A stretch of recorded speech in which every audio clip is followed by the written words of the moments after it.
A maternidade é um caminho para o autoconhecimento, uma oportunidade de desenvolver o potencial emocional ao máximo e passar a amar o próximo mais e melhor. A afirmação da psicopedagoga argentina Laura Gutman revela um pouco sobre essa experiência transformadora que é ser mãe. Em um mundo repleto de informações, as mães de hoje seguem quebrando tabus e encontrando formas de cuidar do seu corpo e mente com tranquilidade para gerar e criar crianças saudáveis. É isso aí, o programa de hoje é a nossa homenagem a todas as mães. Junto comigo, a acadêmica de jornalismo Nicole Zanon. Oi, Nicole. Oi, Elisa, boa tarde. Boa tarde também para você que acompanha o Viva Voz através da rádio e da TV Univale. Nós sempre lembramos que você pode também participar do nosso programa através do Instagram e também do Twitter, @Viva Voz Univale. E também você pode curtir a nossa página no Facebook, facebook.com/Viva Voz Univale. Bom, isso mesmo. Para conversar com a gente sobre este assunto, nós convidamos a Flávia Winkler Garcia, que é coordenadora dos grupos Maternar e Gesta. Tudo bem, Flávia? Tudo bem, boa tarde. Bem-vinda. Também convidamos as acadêmicas de psicologia, Thalita Cupertino, que também é doula. Oi, Thalita. Oi, tudo bem? Obrigada, boa tarde. E a Gabriela Zonta. Tudo bem, Gabriela? Olá, tudo bem? Boa tarde. As duas participaram como estagiárias do curso Gesta Vida da Univale e hoje atuam no ambulatório de neonatologia aqui da universidade. Bom, muitas mulheres no estúdio hoje, né? A gente discutir esse tema que faz parte da vida de todo mundo, né? Eu vou começar perguntando para a Flávia. Flávia, explica para a gente o que é o maternar. Você estava falando um pouquinho como é que as coisas foram acontecendo para você, né? E como é que você, sendo mãe, começou a se envolver, né, com essas discussões para auxiliar outras mães nesse momento tão importante, né? Tá. Então, Maternar, ele surgiu de um grupo de mães que se conheciam do Gesta, né, que é um grupo a favor do parto natural. E a maternidade, ela é muito solitária, né? Ter um bebê recém-nascido é algo bem solitário. É uma criança que demanda muito de você. Você está entrando numa fase de se conhecer novamente, porque eu acredito muito que a mulher, depois que ela tem um bebê, ela vira outra pessoa, né? Quando as pessoas dizem, não, minha vida continua igual, eu acho que alguma ponta está errada ali. A conta não fecha, né? E você fica naquele monólogo com aquela criança que você ainda não conhece, que sequer sabe que saiu do útero. E, então, a gente sentia falta de estar com pessoas que passavam pelas mesmas fases, pelas mesmas dificuldades, né? E a gente continuou indo ao Gesta, com os bebês no colo.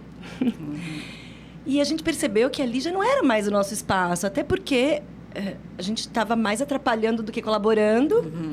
O Gesta, o foco era o parto, né? Era a questão do parto humanizado. Isso. Certo. E então, eu comecei a estudar muito e ficar muito na internet, porque a gente tem essa facilidade, né? Ainda mais um bebê que fica 24 das 24 possíveis horas do dia no peito, você fica com muito tempo para ler, para estudar.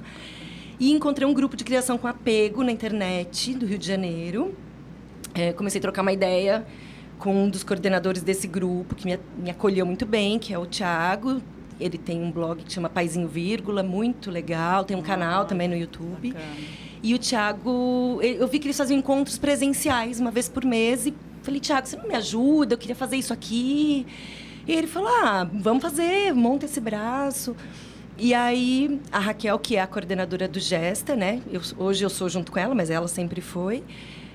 Veio nos apoiar, e daí eu e mais duas mães, a Gabi e a Laís, montamos o Maternar, que começou com uma reunião com 5, 6 mulheres, e hoje nós somos...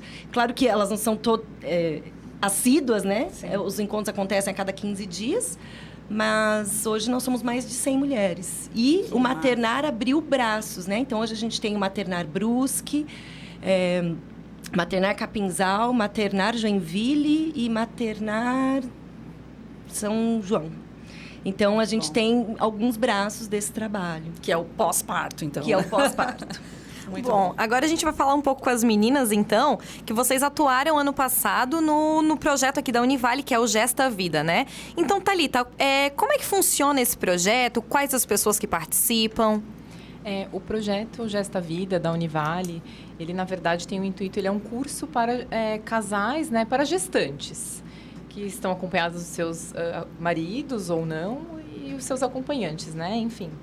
Então, esse curso é composto por profissionais de toda a área da saúde, mais a área do direito, e a gente aborda essas questões relativas à gestação, parto, puerpério também. Então, participa a medicina, a odonto, a psicologia, a fisioterapia. Agora eu não lembro, acho que a fono não me lembro agora. Mais algumas outras que talvez eu esqueci, mas tudo bem. E a gente, na verdade, a enfermagem também, e são levados, assim, perguntas, né, que normalmente se tem durante a gestação, relativas a todos esses temas. Então, é como se fosse uma atuação multidisciplinar, inter e às vezes até trans, porque a gente tem um assunto e todas as áreas da saúde vão pontuando a partir da sua atuação e da sua perspectiva. Bom, Thalita, e como que então que a psicologia atua nesse projeto? Dentro do Gesta Vida, a psicologia, na verdade, assim, a psicologia, vou voltar um pouquinho à história, porque a psicologia é uma área muito ampla. Então, o psicólogo, ele consegue ter uma atuação, assim, da forma e na área que ele bem escolher. Então, se a gente for ver, a maioria dos assuntos tratados no grupo Gesta Vida, a psicologia consegue adentrar e colocar uma certa, né, posição, nem não sendo contra e nem a favor a nada, mas para adicionar mesmo e para destacar a perspectiva ou algumas questões realmente psicológicas das situações. Então, na verdade, a gente já tinha alguns assuntos em pauta. Um dos mais discutidos é a questão da depressão pós-parto. A gente também falava da importância do vínculo e da rede de apoio. Então, são alguns assuntos mais pontuais, né, que geralmente são mais levantados. Até, se você me permite, Flávia, ela falou uma frase que me marcou, assim, porque é isso. E dentro da psicologia a gente fala muito sobre a questão da maternidade ser solitária. Foi essa palavra que você usou, né, Flávia? Foi.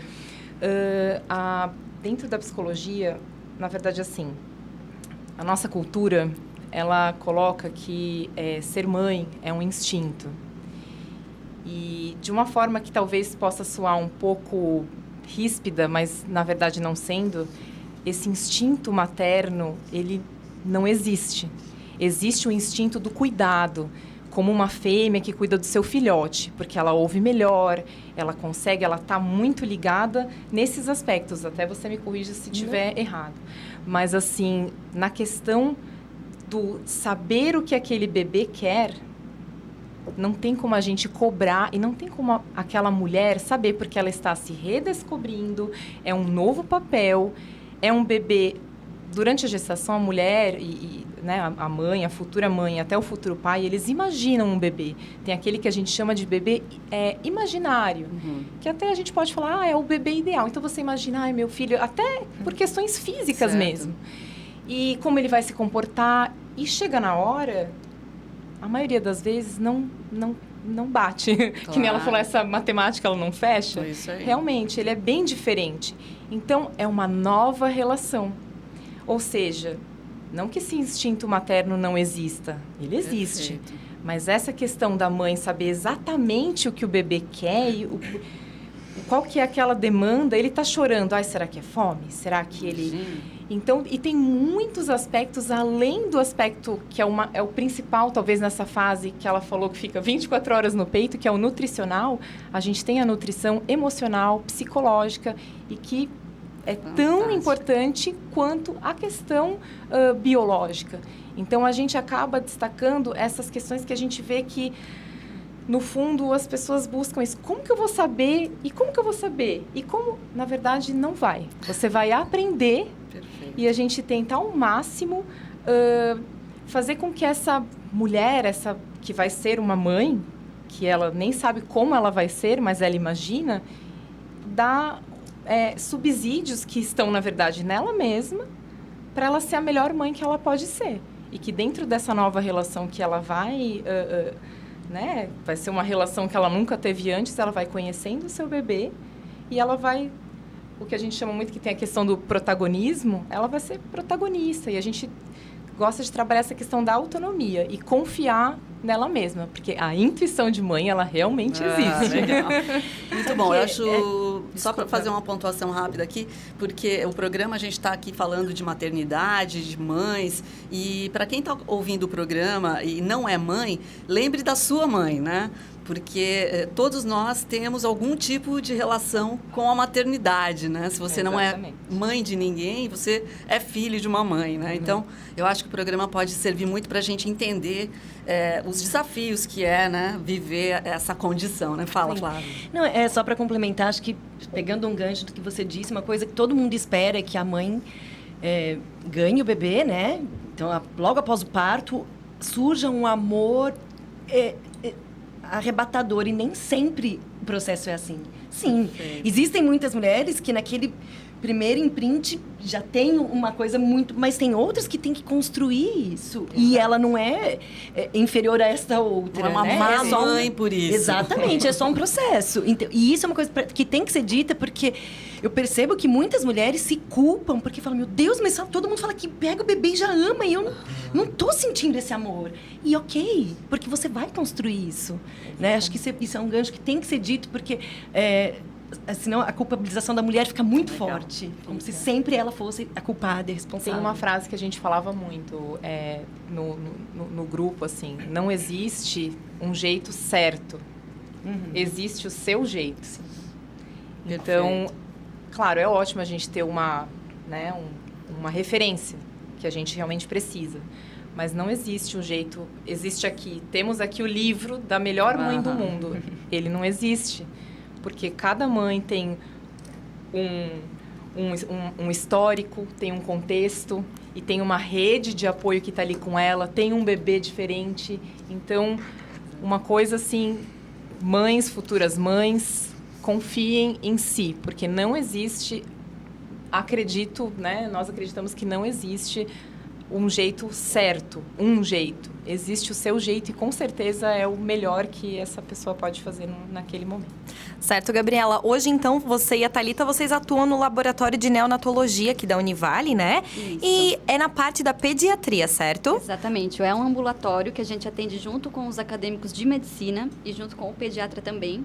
Demandas de recém-nascidos, de crianças que vêm já encaminhada do hospital ou que procuraram o serviço por busca espontânea.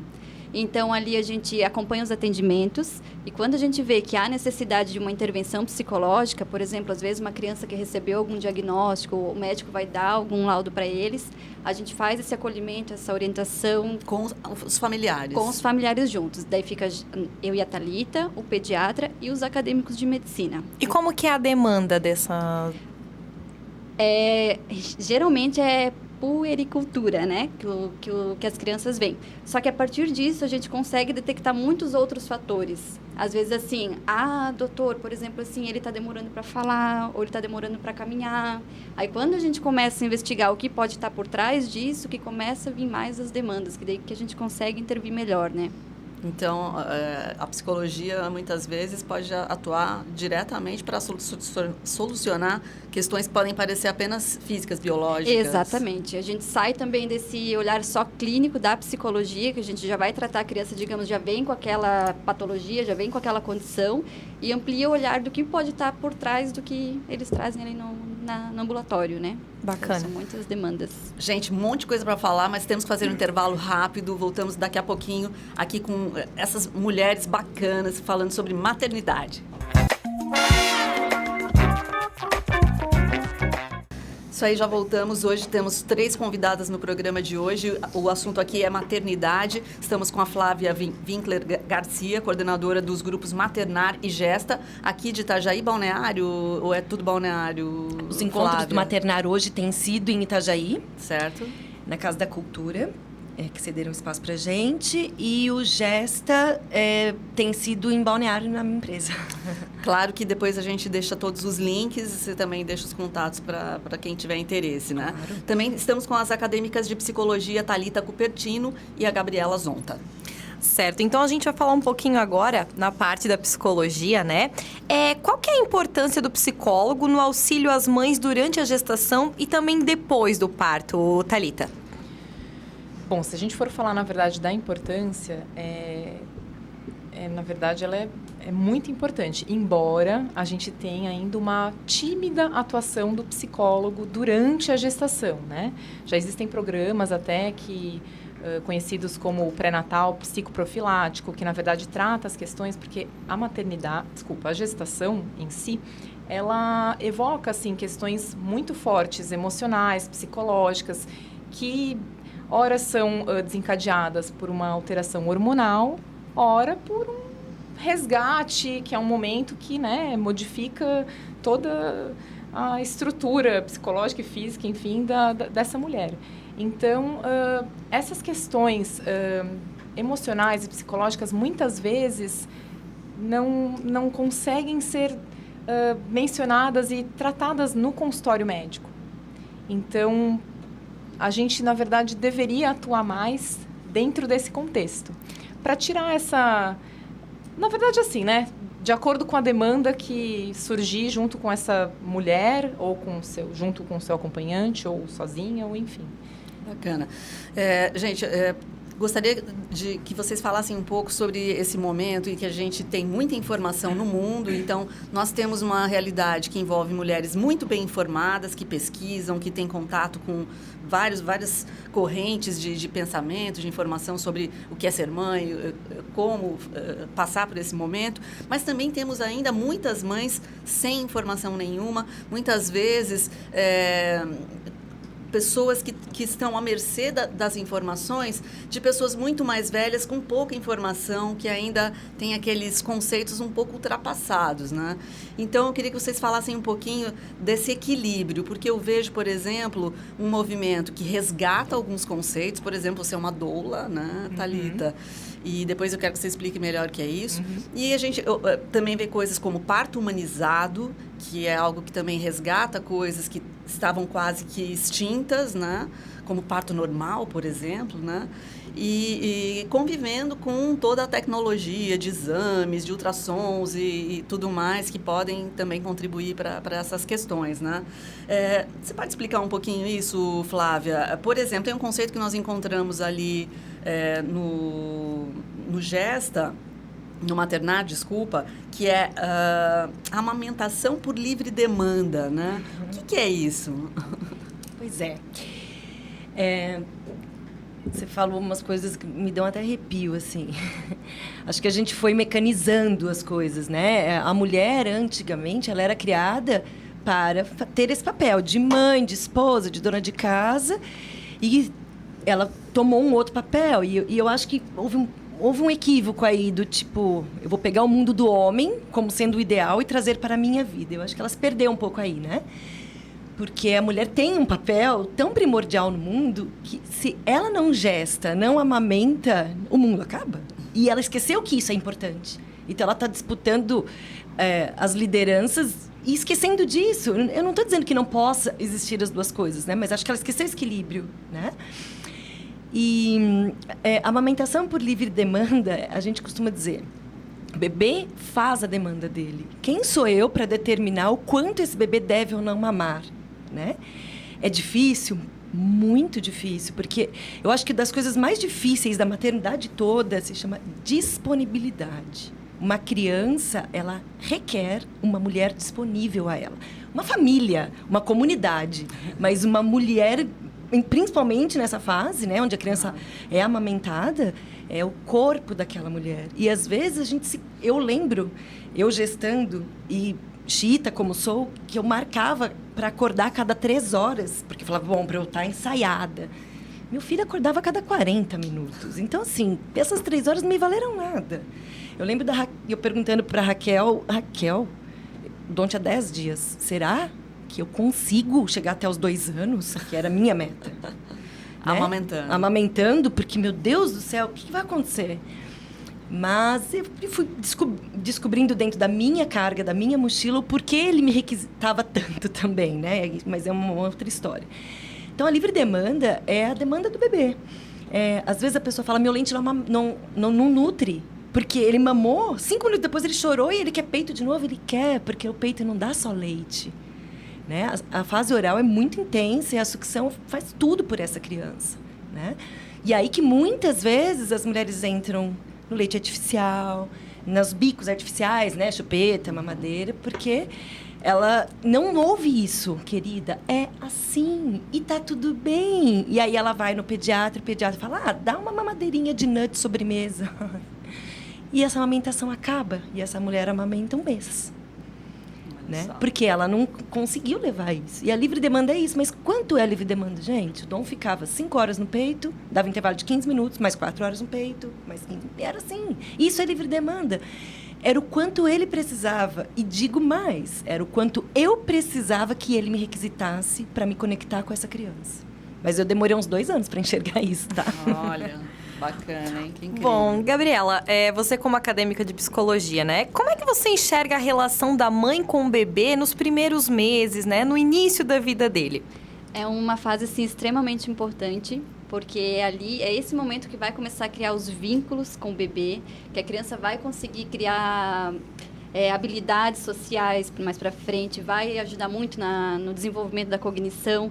Então, é um momento extremamente importante para o desenvolvimento da criança, para que ele consiga se estruturar depois, né? Então, o papel da mãe nesse sentido é fundamental. Olha só, seguindo aí as afirmações da autora que a gente citou no início do programa, a Laura Gutman, ela tem uma frase que vai um pouco ao encontro do que você estava dizendo agora, né, Flávia? Eu queria ouvir vocês também sobre isso.